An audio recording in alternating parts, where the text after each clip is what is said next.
방송에서 제공하는 투자 정보는 투자 판단에 대한 조언입니다. 방송에서 제공하는 주식의 가치, 가격 상승 및 가격 하락에 대해서는 방송사에서 보장하지 않습니다.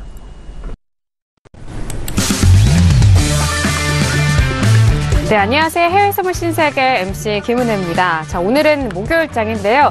자, 새벽 3시에 공개된 연준 베이지북과 유로존의 CPI 예비치, 그리고 메모리데이로 일단 하루가 미뤄진 원유 재고 발표는 이제 새벽 12시에 발표가 되는 상황입니다. 자, 이런 각종 이슈들이 오늘은 어떤 변동성과 시장에 대한 영향을 미칠지 오늘도 2시간 신세계와 함께 하시면서 탄탄한 해외 선물 전략 챙겨가 보시길 바라겠습니다.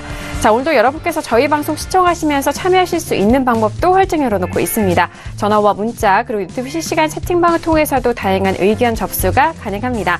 전화 주실 때는요, 서울전화 02-3132-2611번, 2612번 두 대의 전화가 준비되어 있고요. 문자 보내실 때는 샵 0082번으로 보내시면 오늘의 마스터님과 함께 여러분들의 상담도 꼼꼼하게 도와드리도록 하겠습니다.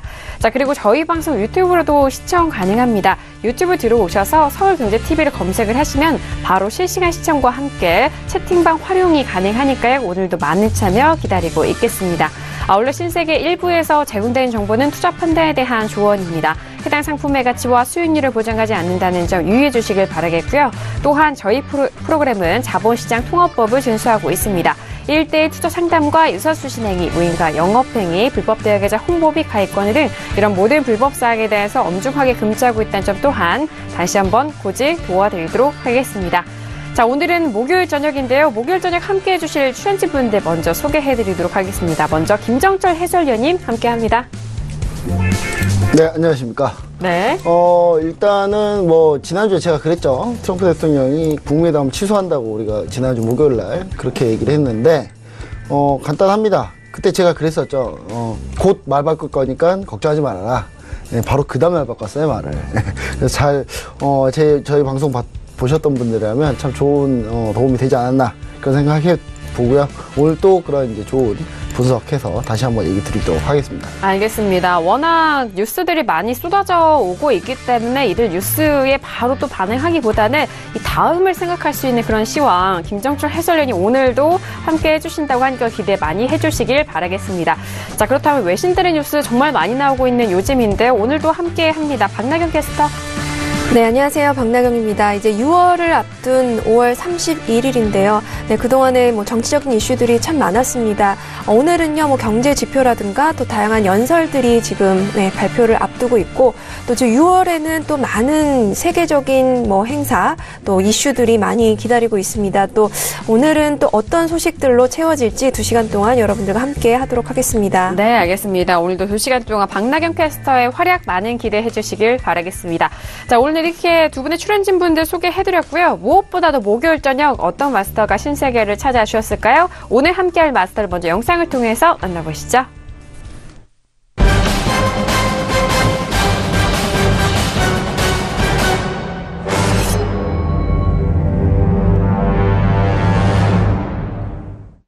네, 오늘은요, 목요일에 또 찾아오는 신세계 마스터입니다. 박노준 마스터님 나오셨습니다. 어서오세요. 반갑습니다. 네, 안녕하세요.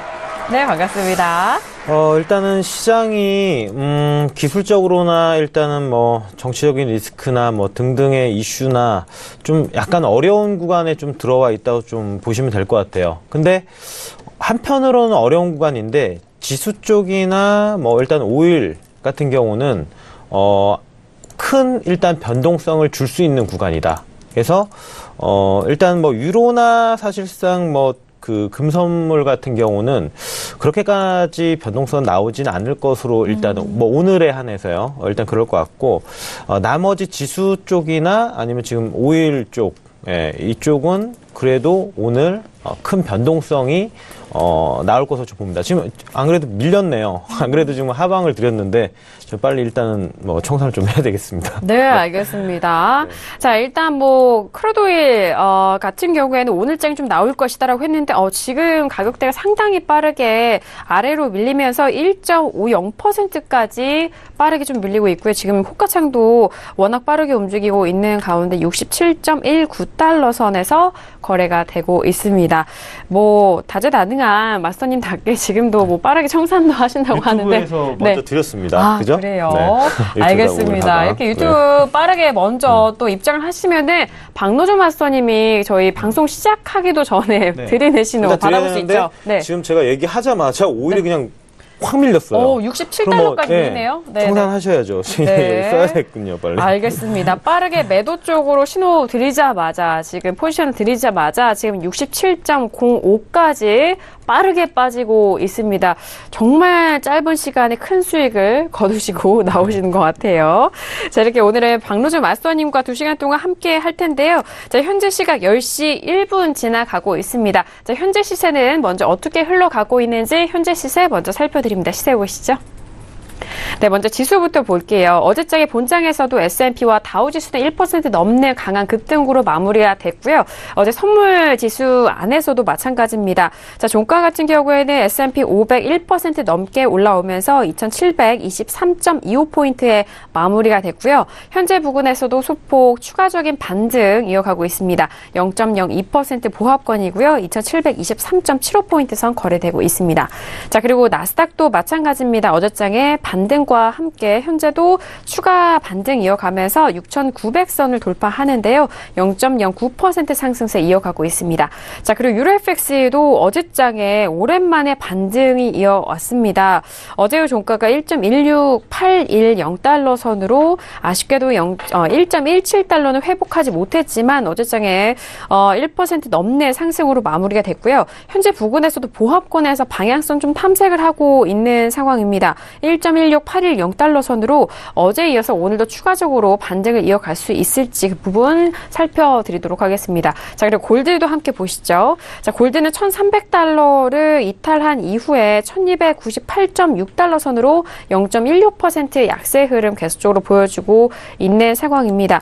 자, 그리고 크루드일도 함께 보시죠. 7월물이고요. 현재 67.13달러 선에서 거래가 되고 있는 크루드일까지 현재 시세 살펴드렸습니다.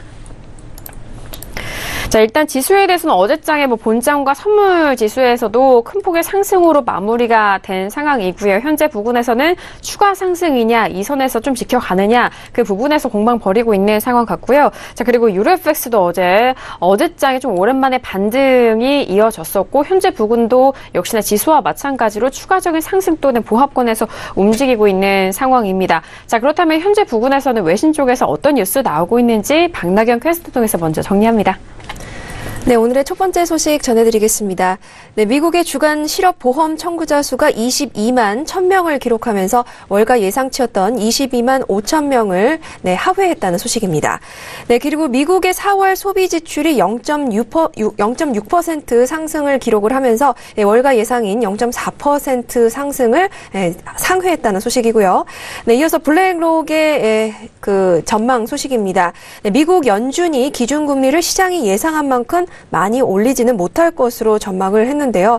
CNN 머니에 출연해서 이렇게 이야기를 했습니다. 올해 연준이 금리를 총 3번에서 4번 정도 올릴 것으로 예상이 되지만 내년에는 대부분의 애널리스트가 예상한 4번에서 그 숫자를 줄여야 할 것이라고 이야기를 했습니다. 연준이 올해 금리 인상 과정을 거친 뒤에 그렇게 멀리 갈 것으로 생각하지 않는다라면서 인플레이션이 오르면 연준이 금리를 올리겠지만 이 달러 강세 때문에 너무 자주 금리를 올리지는 못할 것이라고 전망을 했습니다. 이런 이유로 단기적으로 미국 국채에 대한 투자가 좋은 베팅이라고 조언을 했습니다. 네, 그리고 이탈리아의 전국 불안으로 이 채권 시장이 요동치면서 미국 국채를 기초자산으로 한 옵션과 또 파생 상품의 거래량이 사상 최대치를 기록했다고 파이낸셜 타임즈가 보도를 했습니다. 네, 이탈리아 국채가 휘청거리면서 이 상대적인 안전자산이죠. 이 미국 국채로 단기 수요가 급격히 몰린 데 따른 것이라고 전했습니다. 네, 그리고 달러엔 환율이 미국 국채금리 하락과 또 미국발 무역전쟁 재점화 우려의 낙폭을 점점 확대하고 있다는 소식입니다. 네, 이탈리아의 반체제 정당 오성운동이 또 극우 정당 동맹과의 공동정부를 구성하는 방안을 재추진하고 있다는 소식에도 불구하고 이 달러엔은 지금 하락하고 있다는 소식인데요. 이 엔화가 안전통화 수요라는 측면보다는 미국 채권금리에 의해서 움직이고 있다라고 전문가들은 분석을 하고 있습니다. 네, 그리고 미국발 무역전쟁도 다시 점화될 조짐도 보이고 있는데요. 이제 보도해드린 바와 같이 중국 첨단 기술 품목에 25% 관세를 부과하기로 한 결정을 계획대로 실행하겠다라는 이 발표에 이어서 유럽산 철강과 또 알루미늄 수입품에도 관세를 부과할 방침이라고 외신들은 보도한 바 있습니다. 네, 그리고 UBS는 미국 연준이 느린 속도로 금리를 인상할 것으로 내다봤습니다. 네, UBS의 그 한 전문가의 발언에 따르면 CNBC 방송에 출연해 이 전 세계적으로 정치 부분이 매우 혼란스럽다면서 연준이 금리를 천천히 올릴 것 같다라고 이야기를 했는데요. 이 FOMC 의사록에 비춰볼 때 연준은 이미 비둘기파 쪽으로 기울기 시작했다면서 이 전 세계의 불확실성으로 연준이 긴축 버튼을 천천히 누를 것으로 예측을 했습니다. 네, 그리고 지금 계속해서 전해드리는 소식인데요. 이탈리아에서 시작된 이 세계 금융 불안이 다소 조금은 완화되는 국면에 접어들고 있는데요. 하지만 이 위기가 과하다는 판단에 증시는 계속해서 반등을 하고 있습니다. 한편 또 UBS는요, 이탈리아가 유로존을 떠나지 않을 것이라면서 투자자들에게 평정심을 지키라고 조언을 했습니다. 네, 이탈리아가 이 지난 주말 정부 구성에 실패하자 이 조기 총선 전망이 급부상했고 또 전문가들은 사실상 이탈리아의 이런 총선이 유로존의 이탈을 묻는 국민 투표를 세밀 수 있다면서 이렇게 우려하는 상황을 지금 연출하고 있는데요.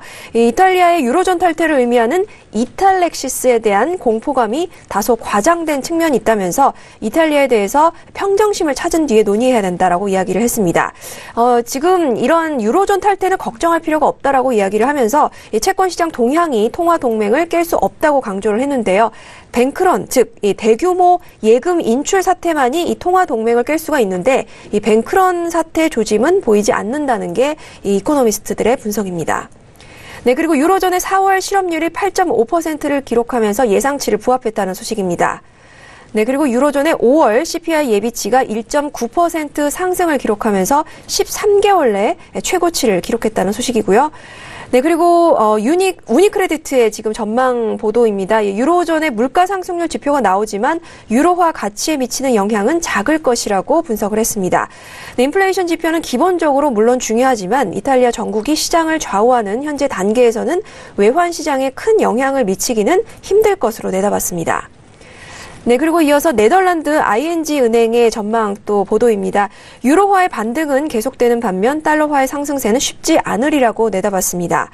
네, 은행은 이 다우존스에서 이탈리아 위험 요인이 완화되고 또 위험 자산은 안정되고 있다면서 이렇게 진단을 했는데요. 이 지난 29일 날 찍었던 이 바닥에서 유로 달러가 계속해서 상승 압력을 받을 것이라는 게 ING 은행의 설명입니다. 네, 그리고 안전자산인 달러화의 평가 절상 흐름은 나타나지 않을 것이라고 역시 은행은 전망을 했는데요. 이 다음 관심은 EU의 철강과 또 알루미늄에 대한 미국의 관세 데드라인이라면서 무역전쟁 우려가 증대될 가능성에 주목을 해야 한다고 평가를 했습니다. 네, 그리고 이탈리아 정국 혼란이 다소 소강 국면에 접어들면서 유로화가 소폭 반등을 했지만 이 해외 환시 전문가들은 이대로 오름세가 계속해서 이어지기는 힘들 것이다라는 분석을 내놓고 있습니다. 이 TD증권의 한 전문가의 발언에 따르면 이 유로 롱 포지션이죠. 이 매수 포지션의 청산이 가장 큰 리스크라면서 만약 환율이 1.15달러를 밑돌면 이 항복하는 투자자들이 늘어날 것이다라고 전망을 했습니다. 또 미조증권은 스페인 정치 혼란도 역시나 유로화 하락을 부채질하는 요인이라면서 1.10달러가 다음에 중요한 레벨이라고 판단을 했습니다. 네, 이상 오늘 소식 여기까지 전해드리도록 하겠습니다. 네, 알겠습니다. 미국의 주간 실업보험 청구자 수가 22만 1000명으로 월가 예상치인 22만 5000명보다는 하회한 상황입니다. 그리고 각국의 지표들도 다시 한번 좀 설명을 드린 상황이고요. 그리고 미국의 4월 소비 지출도 0.6%로 월가 예상치를 상회했다라는 소식까지 다시 한번 점검을 도와드렸습니다. 자, 그렇다면 오늘 박노준 마스터님과 함께 어떤 이슈를 다루게 될까요? 오늘의 퓨처스 이슈 토크, 먼저 이슈들 화면 통해서 확인해 보도록 하겠습니다. 이슈들 확인하시죠. 네, 오늘의 퓨처스 이슈 토크입니다. 먼저 첫 번째 이슈는 S&P 500 6월물입니다. 이탈리아 불안 완화와 유가스 반등 영향에 반등하는 지수에 대한 모습 보여줬는데요. 자, S&P는 본장과 오늘장에도 추가적인 상승 이어갈 수 있을지 현재 지수에 대해서는 다시 좀 하락합니다. 2718.75포인트에서 거래되고 있는 지수 첫 번째 이슈로 점검해 드리도록 하겠습니다. 자, 두 번째 이슈는 유로 FX 6월물입니다. 이탈리아 연립정부 논의 재개 이틀째 상승 이어가고 있는 상황입니다. 자, 현재 상황에서는 그 상승폭이 조금 둔화가 된 상황이고요. 현재 1.16770달러 선 거래가 되고 있는 상황입니다. 자, 세 번째 이슈는 크루돌입니다. 러시아와 사우디와 이 감산 유지 전망에 반등을 시도하고 있었던 어제장까지 크루돌의 모습이었고요. 자, 현재 부근에선 다시 또 빠지면서 66달러, 지금 67달러가 깨진 상황이네요. 66.69달러 선으로 2% 넘는 급락 흐름 보여주고 있는 크루돌도 세 번째 이슈로 점검해드리도록 하겠습니다. 자, 그리고 마지막 이슈는 골드입니다. 8월물이고요. 달러 약세 전환의 상승세를 보이면서 1,300달러 안착 시도를 하고 있습니다. 하지만 현재 1,299.4달러 선으로 조금 아쉬운 흐름을 보여주고 있는 상황인데요. 네 번째 이슈로 점검해드리도록 하겠습니다. 네, 일단 네 가지 이슈를 준비를 했는데요. 현재 부근에서 초반부터 박노준 마스터님이 크루도일을 짚어주셨는데, 크루도일 지금 2% 넘게 급락한 것, 네. 정말 믿어지지가 않아요. 너무 빠른 흐름인데요. 마스터님 어떻게 보실까요? 일단은 네. 항상 그 타이밍이라는 게 있는데, 네. 아까 이제 제가 말씀드렸던 그 타이밍이 굉장히 좋은 타이밍이었고요. 네네. 일단 또 차후에 말씀을 드리겠지만, 여기서 이제 추가 매도나 신규 매도는 조금 위험합니다. 예, 그래서 오일 지금 아까 제가 타이밍이나 진입 자리 띄었을 때 유튜브에서 먼저 와 있던 분들은 수익이 났겠지만, 일단 이후에 이제 빠진다고 해서, 여기서는 이제 좀 매도 들어가기 좀 힘들죠. 예, 그래서, 일단, 이 구간에 좀 관망을 좀 하셔야 될 것 같습니다. 그리고 도리어, 오일은 일단은 더 밀릴 수도 있지만, 네. 일단, 그래도 방향은 이제 매도보다는 좀 매수를 일단, 근데 더 빠지고 더 빠지고 올라갈 수도 있습니다. 여기서, 이제 그 상방을 보라는 얘기가 아니라, 네. 좀 매도를 이제 추가적으로 보기에는 좀 힘들다. 리스크가 좀 있다. 요거를 좀, 생각을 해주시면 될 것 같아요. 네, 알겠습니다. 2% 넘는 급락으로 좀 현재 부근 정말 빠른 추세가 나온 상황입니다. 아직 EI 쪽에서의 지금 재고를 확인이 되지 않고 있는데요. 12시에 발표가 되기 때문에 오늘은 좀 늦은 시간에 발표가 될 예정입니다. 자, 앞서서 API 쪽에서는 원유 재고 발표가 먼저 있었던 상황인데요. 이번에도 API 쪽에서는 재고가 증가한 상황으로 100만 배럴 정도의 증가로 지금 나온 상황입니다. 앞서서 지난주에서 API 쪽에서는 계속적으로 재고 증가로 나오고 있는 상황인데요. 자, 그리고 EI 쪽에서도 역시나 지난주에도 재고가 좀 늘어나면서 하방적으로 좀 빠졌었는데 현재 빠르게 빠지면서 지금 67달러가 깨진 상황으로 다시 한번 말씀드렸습니다. 추가적인 매도보다는 일단 좀 기다리셔야 될 것 같고요. 이전에 처음 매도가 출발했을 때 그 부분에 대해서는 기회로 삼을 수 있지만 현재 이미 2% 가까이 빠진 현재 부분에서는 추가적으로 좀 따라가지 마시라라는 자제하시라는 의견까지 빠르게 저희가 시세 나온 대로 점검을 도와드렸습니다. 참고해 보시길 바라겠고요. 자, 그럼 첫 번째 이슈로 바로 넘어가 보도록 하겠습니다. 지수입니다. 자, 어제장의 본장과 선물 시장 안에서도 지수에 대해서는 강한 반등으로 마무리가 됐고요. 하지만 현재 부근에서는 추가적인 상승을 이어가지 못하고 가격대가 빠지고 있습니다. 자, 먼저 업앤다운 확인한 이후에 다시 한번 의견 나눠보도록 하겠습니다. 자, 첫 번째 지수입니다. 네, 들어볼게요. 하나, 둘, 셋. 정말 다양한 의견이 나왔죠. 마스터님이 업이고요. 그리고 해설위원님과 외신 쪽에서는 관마, 그리고 저는 다운에 대한 의견 드렸습니다. 자, 지금 오늘 출연진 분들도 4명이기 때문에 좀 다양한 의견이 나오는데 마스터님이 지금 업이시죠? 네. 이게 추가적인 반등을 의미할까요? 어떨까요? 일단 네. 이게 지금 이렇게 어렵습니다. 갈려서 나온 것도 네. 참 지수 어렵습니다. 네, 네. 맞아요. 제가 어려우니까 이렇게 갈려서 나왔다고 생각이 들고요. 네.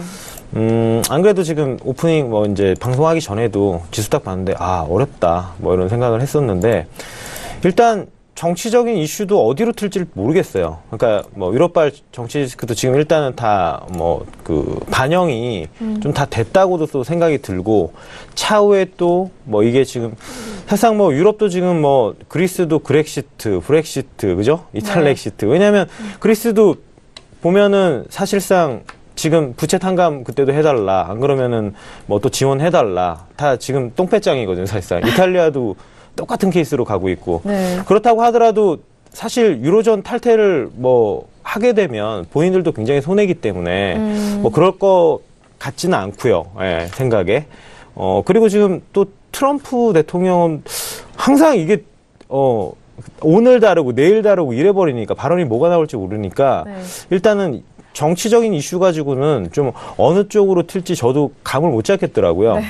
그래서 제가 일단 본 거는 사실상 지금 일봉을 지금 일단 나스닥으로 먼저 설명을 드릴게요.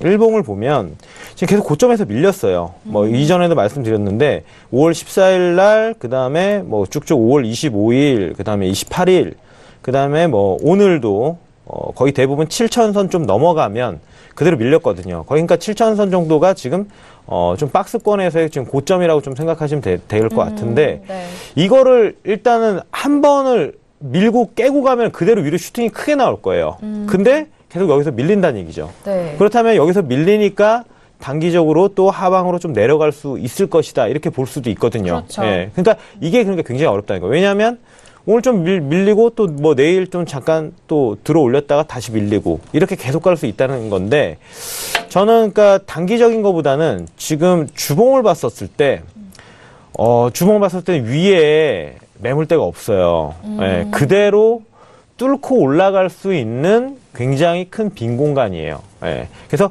기술적으로 봤었을 때는 지금 주봉을 보면 좀 확연하게 좀 약간 나옵니다. 근데 뭐 오늘 이번 주에 음봉으로 끝날 수도 있어요. 그리고 다음 주에 그냥 뚫고 올라갈 수도 있거든요. 그러면 지금 사실상 주봉 봤을 때는 지금 밑꼬리가 지금 달렸죠. 뭐 이번 주, 저번 주 밑꼬리 달렸지만 저점 계속 높여가고 있고 고점을 언제 뚫느냐가 지금 일단 관건인데 사실상 뭐 오늘이나 내일도 그대로 뚫고 올릴 수 있다고 생각을 해요. 왜냐하면 계속 고점을 이렇게 여기 부근에서 7,000대에서 계속 밀려주고는 있는데 그렇다고 하더라도 저점이 그렇게 많이 밀리지 않습니다. 이번 주도 저점은 전주보다는 높았거든요. 그러면 이거는 지금 거의 수렴 형태로 좀 가고 있다고 생각하시면 돼요. 예. 그래서 수렴 형태로 가다가 그대로 지금 한 번 정도는 크게 일단 매물 소화하면서 크게 뚫고 올린다는 얘기죠. 그리고 주봉을 봤었을 때는 지금 파동의 시간 지금 보면은 1월 달부터 쭉 한번 내려왔다가 고점 정도 좀 뚫고 나서 그대로 내렸는데 이게 쌍바닥이거든요. 이렇게 W자 쌍바닥인데 저점 치고 올라갔는데 자, 세 번째 고점 가면 일단은 뭐 한 번에 이렇게 뚫고 올라가지는 못하지만 그래도 7,090선 정도까지는 한 번에 뚫고 올릴 수 있다고 생각합니다. 저는 이게 중장기가 되겠죠.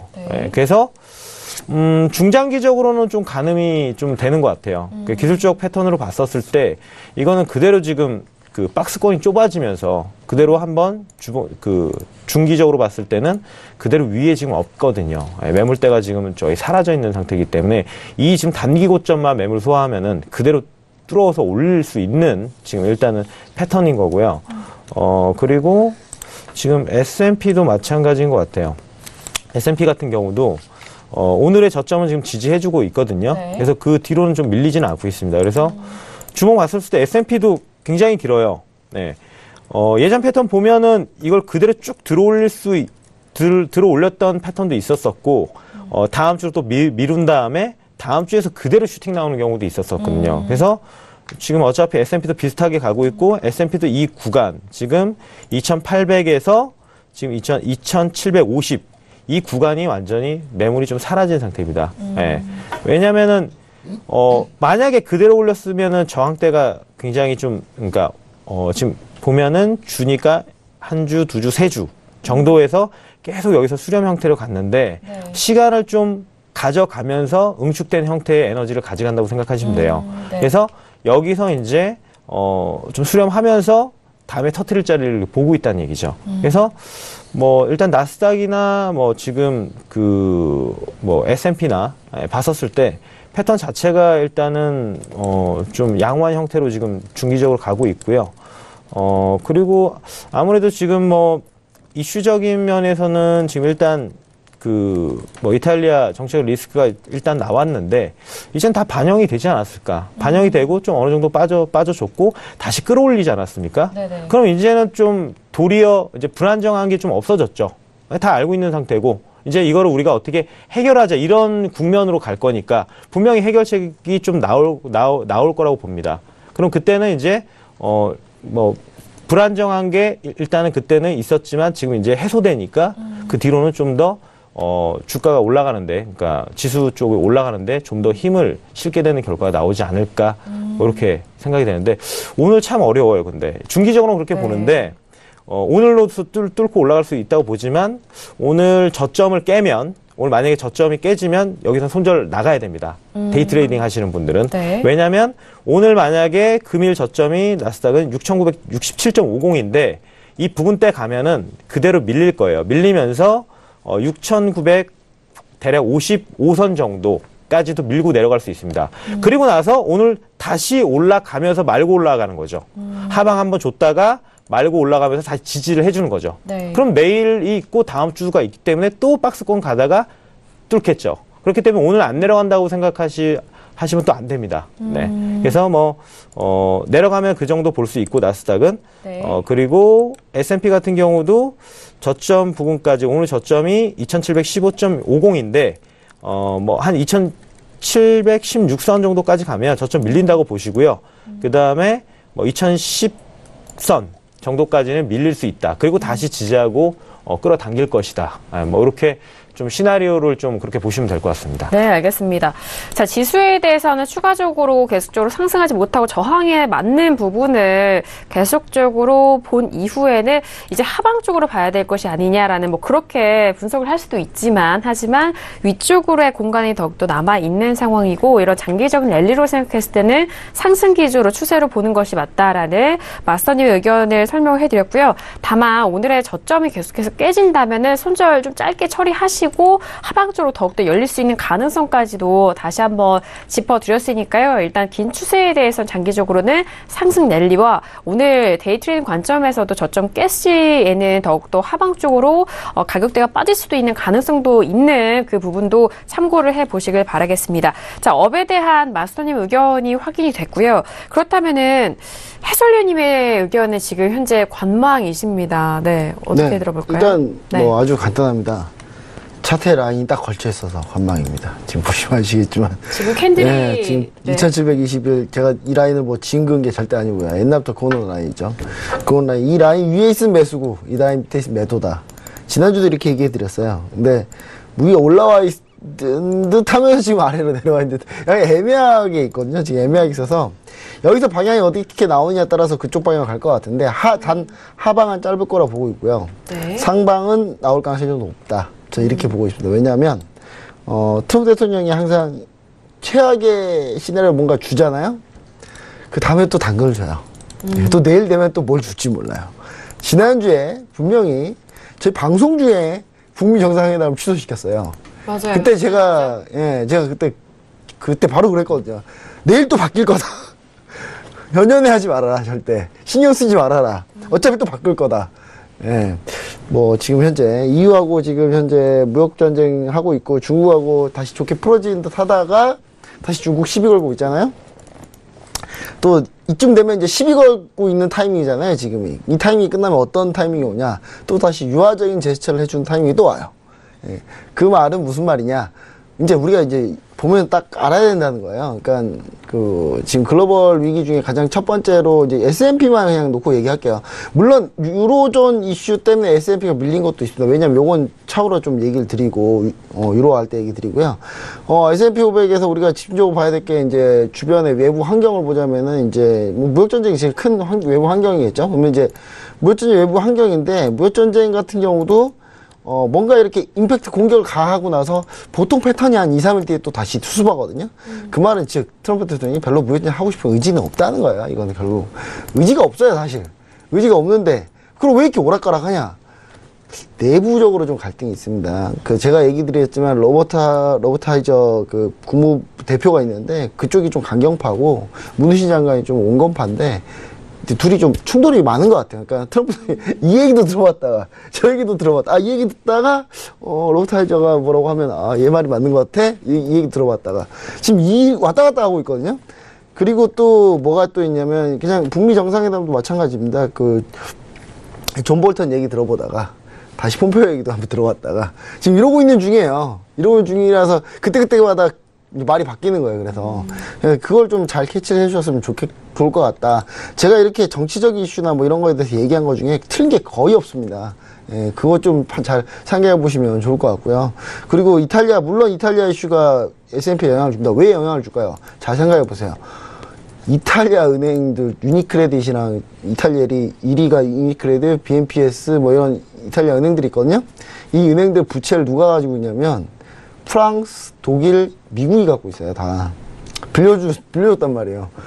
돈 못 받으니까 당연히 S&P 밀리겠죠. 그건 당연한 거예요. 그거는 그것 때문에 밀리는 거지. 물론 그게 좀 과도하긴 했어요. 왜 과도했냐? 과도했던 이유 중에 하나는 뭐냐면은 잘 생각을 해보시면 아시겠지만 이게 시스템 리스크가 될 가능성이 좀 있다라고 좀 생각을 좀 불현듯 했거든요. 사람들이 2008년 글로벌 금융비리인데 약간 이런 생각을 많이 했어요. 왜냐면 만약 이탈리아 은행이 무너지면 이탈리아 은행이 돈 못 갚으면 프랑스 은행, 그럼 프랑스 은행들이 또 돈 못 갚으면 연쇄적으로 프랑스 은행 무너지면 그래 CDS 수합 맺은 애들이 또 다 디폴트. 그럼 다 망하는 거 아니야? 이 생각 잠깐 했던 것 같아요. 이날 언제죠? 이날이 이 5월 29일 날. 네. 잠깐 이 생각 했어요, 다들. 그 다음날 정신 차렸죠. 아, 맞아. 그래, 그럴 리 없어. 이런 거예요, 그냥. 예. 시장 반응이 그런 거예요. 왜냐하면, 정말 어이없게도 5월 29일 날 아무 연관도 없는 포르투갈, 물론 포르투갈이 피그스 국가긴 합니다만 전혀 이슈가 많이 없었거든요. 괜히 포르투갈 지수도 폭락했어요. 그거 보면서 느낀 이건 그냥 공포가 조금 심화된 전염이다. 이렇게 좀 보여지고요. 그래서 네네. 저는 제가 봤을 때 뭐 이 라인대에서 지금 걸쳐져 있기 때문에 사실 판단하기 좀 힘든데 하방은 그렇게 길지 않고요. 상방 가능성이 좀 높다. 예, 이제 트럼프가 좋은 얘기 할 때쯤 됐거든요. 이제 그 로버타이저 얘기도 들어봤고 존 볼턴 얘기 있다가 지금 이제 살짝 폼페이오 얘기 듣고 있잖아요. 근데 무역전쟁도 이제 사실 문우신 얘기 이제 들어볼 때가 됐어요, 이제 다시. 그래서 이제 그쪽 가면 이제 또 다시 좋은 얘기 하게 돼 있지 않나. 그러면 또 다시 좀 올라오지 않나, 뭐 이런 생각을 해볼 수 있겠습니다. 알겠습니다. 자, 지금 미국의 폼페이오 장관과 북의 김영철이 북핵 담판 회담 시작했다는 속보도 들려오고 있는 상황인데, 뭐 맞습니다. 시장에 대해서 이 불확실성이 정말 참 무섭다라는 그런 예를 29일 날에 또다시 보여줬던 것 같고요. 자, 지금 지수에 대해서는 하방은 짧고 상방은 좀 길 것이다라는 그런 전망 속에서 함께 전달을 도와드렸으니까요. 참고해 보시길 바라겠습니다. 자, 이어서 외신 쪽에서도 역시나 관망에 대한 의견이 확인됐는데요. 들어볼까요? 네, 오늘 증시는요, 뭐 여러 가지 요인들이 혼재되면서 어느 한 방향으로 흘러간다기보다는 서로 간의 상쇄 반응 속에서 큰 움직임이라기보다는 소폭의 반등과 또 소폭의 하락이 계속해서 왔다 갔다 할 것 같다라는 외신 소식들이 들어와 있습니다. 그리고 지금 우리 시각으로 오후 10시죠. 네, 10시부터 지금 회담이 뉴욕에서 진행이 중입니다. 예, 어떻게 보면 예비 북미 회담이라고 불릴 정도로 이 폼페이오 장관과 또 김영철 위원장이 지금 이렇게 회담을 시작을 했는데요. 사실 지금 트럼프 대통령이 이에 대한 기대를 이제 나타내는 트위터를 하나 올렸습니다. 네, 미국과의 북한과의 아주 훌륭한 회담을 기대한다는 의미로 한 줄 짧고 강하게 하나 남겼는데요. 아마도 우리 시각으로 또 오후 새벽 3시에 이 결과가 발표가 됩니다. 아마도 그때쯤이면 물론 그 결과가 그렇게 부정적이진 않을 것 같다는 전망이 있는 것이 이제 잠시 후에 제가 좀 더 자세히 말씀드리겠지만 이제 화기애애한 분위기 사진이 트위터에 또 올라왔거든요. 트럼프 트위터는 아니고 뭐 다른 미국의 관리의 그 트위터에 올라왔습니다. 그래서 아무래도 아직까지는 분위기가 좋은 것 같다라는 것을 점쳐볼 수 있겠다라는 소식이 들어와 있고요. 지금 네, 미국 증시는요, 지금 말씀을 드린 대로 아무래도 어저께까지 이탈리아 이야기들을 계속 말씀을 드렸는데, 이 극우정당인 오성운동이 경제부 장관 지명 철회를 통해서 이 정부 구성 가능성을 높이면서 약간 상승을 하면서 출발을 했습니다. 그리고 다소 이제 조금은 완화, 좀 안정된 이 상태가 보이면서 다시 지수가 약간 상승하는 모습을 보이긴 했는데요. 하지만 여전히 또 방심할 수 없는 상황이기 때문에 또 투자자들은 불안해하고 있다는 소식 들어와 있고요. 또 지금 두 번째로는 연준의 베이지북 발표가 있었습니다.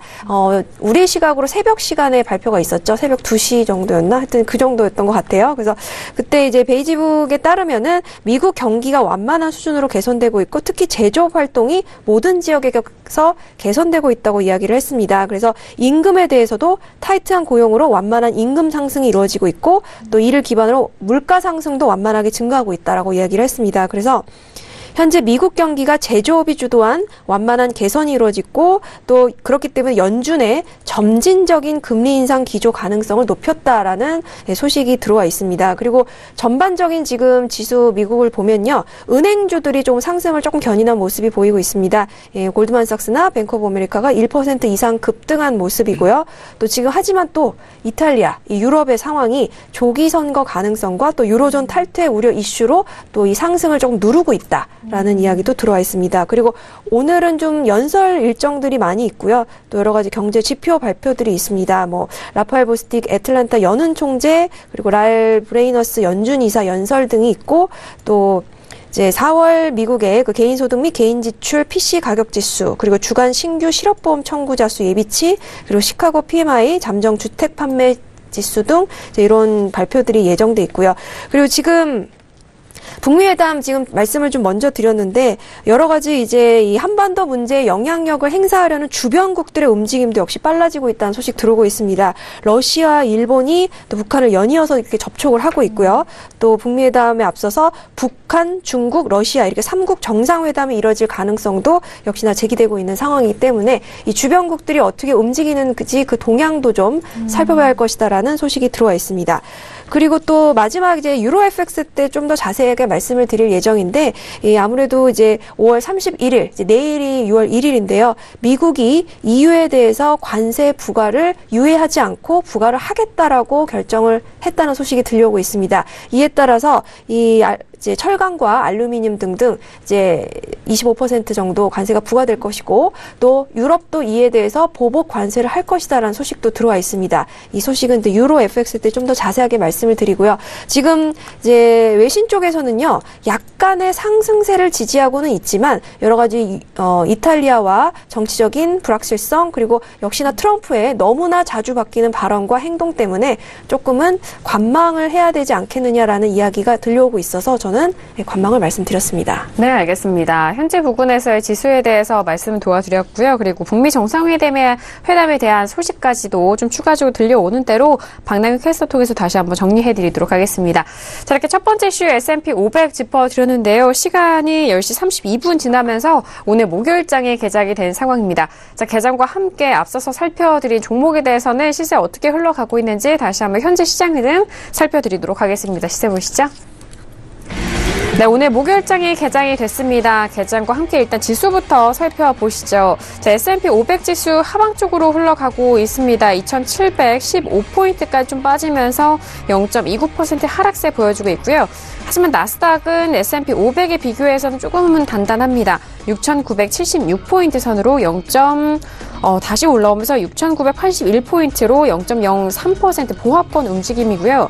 자, 그리고 유로FX 같은 경우에는요, 어제장에 상승을 했지만, 현재 부근에서는 추가 상승을 하지 못하고 오늘의 시가를 깨고 내려오는 상황입니다. 1.16770달러 선인 보합권 움직임 보여주고 있고요. 자, 그리고 골드도 함께 보시죠. 자, 골드는 지금 간신히 또 1,300달러를 다시 회복합니다. 1,300.5달러 선으로 보합권 움직임 보여주고 있고요. 자, 그리고 크루드오일 같은 경우에는 2% 넘는 급락에서 다시 가격대가 조금씩 회복이 됐네요. 67.27달러 선으로 1% 넘는 1.41% 하락세 보여주고 있습니다. 다시 한번 67달러를 회복을 함과 동시에 초반대 움직임 보여주고 있는 크루드오일까지 현재 시세 살펴드렸습니다. 네, 크루드오일이 정말 좀 단시간에 변동성을 꽤 많이 보여주고 있는 상황인데 67달러가 깨진 이후에 66달러 중후반대까지 밀렸습니다만 다시 회복하면서 67.23달러고요. 자, 오늘 크루드오일은 1% 넘게 밀리지만 브렌트유 같은 경우에 1% 넘는 상승으로 상당한 지금 스프레드가 멀어진 상황입니다. 자, 지금 현재 부근에서 지금 개장을 한 상황인데 개장 소식 다시 한번 박남규 캐스터 통해서 정리해 보도록 하겠습니다. 네, 지금 막 개장을 했는데요. 네, CNBC의 개장 소식부터 좀 전달을 해드리도록 하겠습니다. 지금 전반적인 지수가요, 지금 무역 긴장 속에서 하락 출발했다라는 소식 먼저 들어와 있습니다. 그래서 제목에서 보시다시피 다우 지수가 100포인트 정도 하락했다는 소식 들어와 있고요. 지금 보면은 미국이 상당히 무역 관련한 적이 많다라고 이야기를 하고 있습니다. 지금 유로존에 지금 관세를 부과하기로 결정을 했고요. 또 캐나다와 멕시코 관련한 나프타 관련 이슈도 남아있고 또 중국과의 지금 무역 협상도 아직 진행 중입니다. 지금 이렇게 무역 관련해서 전 세계 많은 국가들과 지금 적대적인 관계가 지금 형성돼 있는 만큼 투자자들은 다소 좀 불안해하는 모습이다라고 이야기를 하고 있습니다. 그래서 다소 이제 다우존스도 100포인트 그리고 여러 가지 또 S&P도 지금 0.3%가 지금 이제 하락했다는 소식, 또 나스닥 역시 0.1%가 빠졌다라는 이야기가 들려오고 있습니다.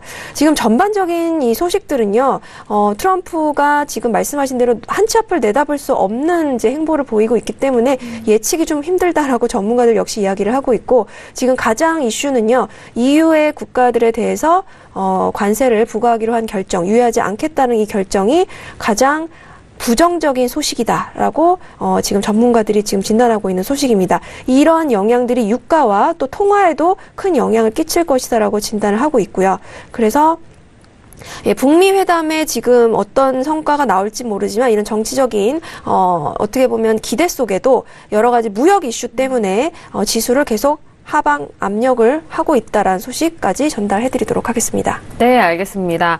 자, 지금 본장에선 하락 출발했다라는 소식입니다. 미국과 유로존 간의 EU와의 무역 전쟁 선포 속에서 일단 본장은 하락 출발했다는 속보이고요. 지금 철강과 알루미늄 관세를 좀 부과하겠다라는 소식과 무역 전쟁에 대한 부분, 그리고 중국 넘어서 일단 유럽 쪽까지도 확대가 된 상황입니다. 지금 같은 경우에는 다시 또 무역 전쟁까지 중국과 유럽에 대해서 다시 한번 좀 이런 문제들이 나오고 있는 상황인데요. 정말 많은 이슈가 지금 현재 부근에서 시황 쪽에서 나오고 있는 상황 같은데요. 자, 일단 해설위원님 지금 무역 전쟁에 대한 부분 다시 좀 불거지고 있는데 어떻게 생각하실까요? 네, 일단 이제 이렇게 한번 받아치면은 이제 트럼프 대통령이 그러겠죠. 이제 손 한 번 내밀겠죠. 이제 한번 이제 얘기했으니까 지난주에 이제 자동차 관세 얘기했잖아요. 자동차 관세 얘기했고 여기서 이제 철강도 얘기하고 다 하고 있으니까 이제 좀 유럽 반발하겠죠. 당연히 유럽은 당연히 지난주부터 반발했어요. 똑같이 보복관세 하겠다. 근데 강대 강으로 가면은 불리하는 거는 미국만 불리하니까. 안 불리하게 하려면 결국은 이제 손을 내밀 거예요. 내밀면서 이제 뭐 하나 달라. 계속 뺐을 거예요. 이제 그런 식으로 갈 건데, 이제 여기서 변수는 이제 이탈리아나 스페인 같은 이제 정치적 불안이 얼마나 계속되느냐. 거기에 이제 유로존이 얼마나 좀 힘이 들어가느냐. 그 부분인 것 같아요. 그러니까 이 유로존이 자꾸 이제 자기 이탈리아나 스페인 단속하려고 좀 너무 힘쓰다 보면 미국하고 일단 못 부딪히니까 그런 부분이 이제 변수가 되긴 하겠는데요. 근데 사실 스페인하고 이탈리아가 긍정적으로 흘러갈 거라는 거는 제가 좀 이따가 보여드릴 거거든요. 좀 이따가 이제 자세히 보여드릴 거예요. 스페인의 정당 구성표하고 이탈리아 정당 구성표랑 이런 거 한국 시나리오를 들어보시면 아주 합리적으로 제가 얘기 드릴 거예요. 그러면은 그거 보시고 판단해 보시면 돼요. 과연 안 좋은 일이 생길지 안 생길지. 근데 딱 들어오면 생길 가능성이 별로 많지 않기 때문에 그런 부분에 대해서 저는 이제 트럼프 대통령이 이제 나중에 또 미국에서 이제 조금 다시 협상하자 이런 얘기를 분명히 다시 할 거기 때문에요. 그거 기다리시면 될 것 같습니다. 저는 크게 걱정 안 하셔도 될 것 같습니다. 알겠습니다. 크게 걱정 안 하셔도 될 것 같고 일단 좀 기다려보자라는 의견이신 것 같은데요. 마소님도 추가적인 코멘트 어떤 말씀해 주실까요? 일단 저도 그냥 지금 항상 우리가 브렉시트나 봐왔지 않습니까? 네. 그래서 제가 볼 때도 사실상 지금 해결책이 나중에 제시가 되고 다들 한 발짝 좀 양보를 하면서 또 좋은 방향으로 갈 것 같거든요. 그래서 일단 지금 지수 쪽도 아까 열려 있다고 말씀드렸잖아요. 그럼 분명히 열린 자리가 괜히, 그러니까 이 구간에서, 만약에 이제 정치적 불안 리스크가 시장에서 정말로 앞으로 심각하게 좀 리스크를 봤다면 이렇게 수렴 구간으로 가지 않아요. 예. 일단은 시세 나오는 일단은 가격적으로 일단은 그렇게 나오지 않기 때문에 사실상 다 좋은 방향으로 좀 갈 것 같고, 트럼프도 사실상 해설위원님 맨날 얘기하시지만 이렇게 해놓고선 나중에 중국도 마찬가지 아닙니까? 자기가 일단은 던져놓고선 사실상 하나 얻어오려고 계속 그러는 방식으로 계속 일단은 협상을 하니까 이번 경우도 마찬가지라고 보고 있습니다. 네, 알겠습니다.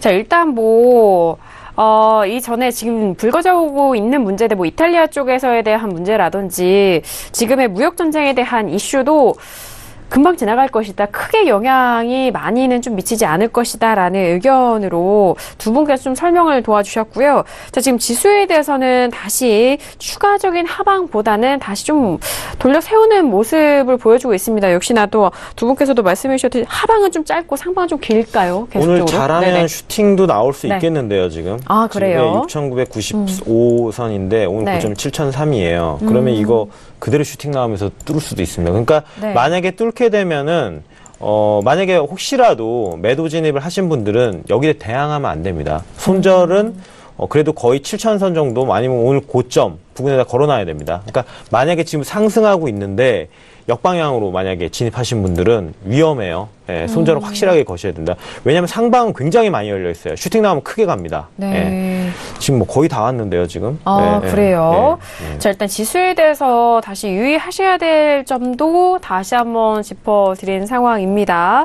자, 지금 문자로도 많은 질문들 올려주고 계세요. 속보 내용이 많다 보니까 이런 변수들이 어떻게 시장에 작용할지 궁금해 하시는 것 같은데요. 자, 끝자리 6713님 보내신 문자 확인합니다. 자, EU 철강 관세면 금속 섹터인 금이라든지 다른 기타 금속에 대해서는 매수 배팅이 괜찮을까요? 가능할까요? 라고 문자를 보내주셨어요. 자, 일단 철강 관세, 철강에 이 관세를 좀 부과하겠다라고 한다면은 금속 쪽으로의 이제 가격적인 변동, 매수 쪽으로 좀 지금 현재 접근이 가능한지를 좀 여쭤보시는 것 같은데 해설위님은 어떻게 생각하실까요? 잘 생각해 보십시오. 일단 네. 철강 비싸요. 수입 단가가 비싸요. 그러니까 유럽에서 팔 때 싸게 판다는 거 아니에요? 그러니까 싸게 파니까 좀 관세 붙여서 비싸게 팔겠다. 그러면 업체에서 그거를 이제 철강을 수입해가지고 그거를 예를 들어서 자동차 프레임 만든다 쳐보자고요. 자동차 프레임 만들어요. 단가가 올라가겠죠? 안 팔리겠죠? 예, 잘 생각해 보시면 그게 금속 가격을 올리는 거하고 별로 크게 상관은 없습니다. 예, 저 소비자 가격으로 전가시키는 거기 때문에 그거는 크게 상관은 없고요. 제가 봤을 때 그거보다는 나중 이제 최종 소비자 쪽에 물가가 좀 올라갈 가능성이 좀 있다.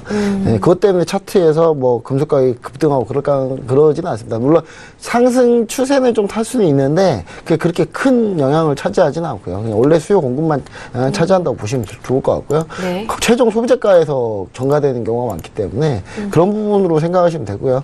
지금 그것 때문에 철강에서 수입을 못하냐 꼭 그런 건 아니니까요. 수입 루트 다변화하면 되거든요. 그러면은 별로 크게 상관이 없기 때문에 네. 그런 부분으로 크게 신경 안 쓰셔도 될 것 같습니다. 알겠습니다. 최종 가격대인 소비자가의 변동은 있을 뿐이지 일단 수요와 공급이 가장 가격 결정에 큰 요소로 작용할 것이다라는 부분까지 다시 한번 설명을 도와드렸습니다. 자, 이렇게 1부에서도 다양한 전략 함께 도와드렸습니다. 저희가 말씀드린 정보에 대해서는 투자 판단에 대한 조언이고요. 해당 상품의 가치와 수익을 보장하지 않는다는 점 다시 한번 유의해 주시길 바라겠습니다. 자, 지금 저희가 앞서서 지수에 대한 부분 꼼꼼하게 도와드렸고요. 개장에 대한 부분도 함께 좀 도와드리면서 질문 상담도 도와드렸는데요. 잠시 후 2부에서는 유로 FX와 그리고 크루드 오일 그리고 골드에 대한 부분까지 다시 한번 상세한 전략 세워드리도록 하겠습니다. 그리고 각 전략에 맞게 궁금하신 점 있으시면요. 바로 문자 보내주시면 저희가 방도전 맞선님과 함께 실시간으로 상담 도와드리고 있으니까요. 문자 접수와 유튜브로 상담 접수도 많이 해주시길 바라겠고요. 그리고 무료로 또 맞선님과 소통할 수 있는 방법 채널이 있습니다. 바로 톡스타입니다. 포털 검색창에 톡스타 검색을 하시고 바로 들어오시면은요. 방도전 마스터님과 함께 소통할 수 있는 소통 채널이 있으니까요. 많은 활용해 보시길 바라겠습니다. 자, 1부 여기서 마무리하겠고 잠시 후 2부에서도 박노주 마스터님과 함께 돌아오도록 하겠습니다. 잠시 후 2부에서 뵙도록 하겠습니다. 감사합니다.